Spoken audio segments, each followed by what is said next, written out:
जीते जी कदर करला हर एक इंसान के, मरला के बाद कोनो कदर नहीं ठठरी बिनु प्राण के। जीते जी कदर करला हर एक इंसान के, मरला के बाद कोनो कदर नहीं ठठरी बिनु प्राण के। सुख के साथी सब अता दुख के साथी क्यों नहीं, सुख के साथी सब अता दुख के साथी क्यों नहीं।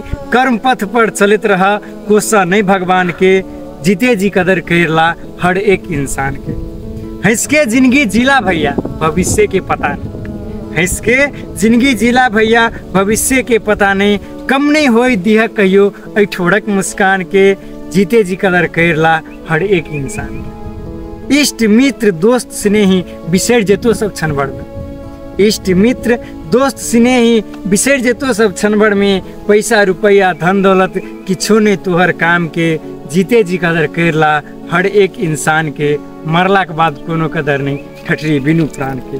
करिहा जे मोन है तो मुदा याद रखिया मोहन, करिहा जे मोन है तो मुदा याद रखिया मोहन। गिरा नहीं दिया कहियो अपन तू आत्मसम्मान के, जीते जी कदर करला हर एक इंसान के। मरला के बाद कोनो कदर नहीं ठठरी बिनु प्राण के। नमस्कार, हम मोहन महतो कोइरी अपने सबके समक्ष एकटा गजल रखलौं। वीडियो के लिए हार्दिक आभार अर्जुन भैया जी, धन्यवाद।